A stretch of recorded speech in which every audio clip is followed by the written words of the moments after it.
ವಾಣಿ ವಿಲಾಸ ಆಸ್ಪತ್ರೆಯಲ್ಲಿ 9 ತಿಂಗಳ ಮಗುಗೆ ಕರೋನಾ ಪಾಸಿಟಿವ್ ಬಂದಿದೆ. ಹೊಸಕೋಟೆ ಮೂಲದ ಮಗುಗೆ ಪಾಸಿಟಿವ್ ರಿಪೋರ್ಟ್ ಕಂಡು ಬಂದಿದೆ. ಕರ್ನಾಟಕದಲ್ಲಿ ಮತ್ತೆ ಕರೋನಾ ಪ್ರಕರಣಗಳು ಹೆಚ್ಚಾಗ್ತಾ ಇದೆ. ಮೇ ತಿಂಗಳಲ್ಲಿ ಒಟ್ಟು 33 ಪ್ರಕರಣಗಳು. ಇನ್ನು ಈ ಹಿಂದೆ ಏಪ್ರಿಲ್ನಲ್ಲಿ 3 ಕೇಸ್ಗಳು ಪತ್ತೆಯಾಗಿತ್ತು. ಮೇ ತಿಂಗಳಲ್ಲಿ ಅದು 33ಕ್ಕೆ ಏರಿಕೆ ಆಗಿದೆ. ಡೀಟೇಲ್ಸ್ ಕೊಡ್ತಾರೆ ಪ್ರಗತಿ, ಲೈವ್ ನಲ್ಲಿ ಜಾಯಿನ್ ಆಗ್ತಾ ಇದ್ದಾರೆ. ಪ್ರಗತಿ, ಕರೋನಾ ಅಂದ್ರೆ ಜನ ಒಂದ್ಸಲ ಬೆಚ್ಚಿ ಬೀಳೋ ಪರಿಸ್ಥಿತಿ, ಆದ್ರೆ ಈಗ ಮತ್ತೆ ನಿಧಾನವಾಗಿ ಸೋಂಕು ಜಾಸ್ತಿ ಆಗ್ತಾ ಇದೆಯಾ ಸಂಖ್ಯೆಗಳು ನೋಡಿದ್ರೆ?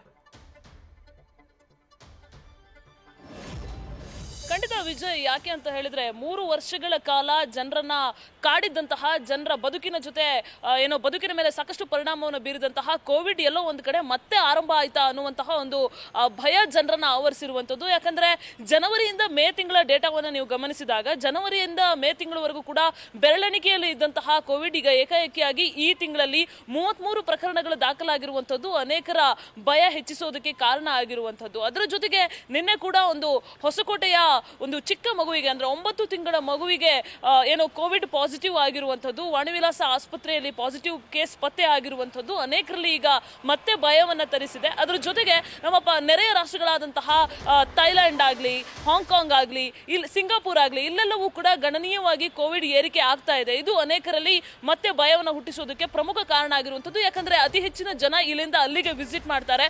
ಸೊ ಟ್ರಾವೆಲ್ ಹಿಸ್ಟ್ರಿಯಲ್ಲಿ ಇರುವವರಿಗೆ ಜಾಸ್ತಿ ಕೋವಿಡ್ ಪಾಸಿಟಿವ್ ಆಗೋದ್ರಿಂದ ಜನರಿಗೆ ಭಯ ಆವರಿಸಿದೆ. ಈಗಾಗಲೇ ಹೊಸಕೋಟೆಯ ಭಾಗದಲ್ಲಿ ಆರೋಗ್ಯ ಇಲಾಖೆಯ ಅಧಿಕಾರಿಗಳು ಕಟ್ಟೆಚ್ಚರವನ್ನು ವಹಿಸಿದ್ದಾರೆ. ಅದರ ಜೊತೆಗೆ ಆರೋಗ್ಯ ಇಲಾಖೆಯಿಂದಲೂ ಕೂಡ ಈ ಬಗ್ಗೆ ಗಮನವನ್ನು ವಹಿಸಲಾಗ್ತದೆ. ಇದಕ್ಕೆ ಸಂಬಂಧಪಟ್ಟ ಹಾಗೆ ಒಂದು ಮೀಟಿಂಗ್ ಅನ್ನು ಮಾಡುವಂತಹ ಇನ್ಫಾರ್ಮಲಿ ಮೀಟಿಂಗ್ ಕೂಡ ಈಗ ಆಲ್ರೆಡಿ ಆಗಿರುವಂತಹದ್ದು. ಅಂದ್ರೆ ಟೆಕ್ನಿಕಲ್ ಅಡ್ವೈಸರಿ ಕಮಿಟಿ ಎಲ್ಲ ಇದೆ. ಇವರೆಲ್ಲರೂ ಕೂಡ ಏನ್ ಮಾಡಬೇಕು, ಏನ್ ಮಾಡಬಾರ್ದು, ಈ ಬಗ್ಗೆ ಎಲ್ಲವೂ ಕೂಡ ವಿಚಾರವನ್ನ ಪರಿಶೀಲನೆ ಮಾಡ್ತಾ ಇರುವಂತದ್ದು. ಜೊತೆಗೆ ಬೇರೆ ಬೇರೆ ದೇಶಗಳಲ್ಲಿ ಯಾವ ರೀತಿಯಾಗಿ ಕೇಸಸ್ ಜಾಸ್ತಿ ಆಗ್ತಾ ಇದೆ ಇದರ ಒಂದು ಪರಿಶೀಲನೆಯನ್ನ ಕೂಡ ಮಾಡ್ತಾ ಇರುವಂತದ್ದು. ಸೊ ಸದ್ಯದಲ್ಲೇ ಬಹುಶಃ ಇದಕ್ಕೆ ಸಂಬಂಧಪಟ್ಟ ಹಾಗೆ ಒಂದು ಅಧಿಕೃತವಾದಂತಹ ಒಂದು ಮಾರ್ಗಸೂಚಿ ಕೂಡ ಬಿಡುಗಡೆ ಆಗುವಂತಹ ಸಾಧ್ಯತೆ ಇರುವಂತಹದ್ದು. ವಿಜಯ್,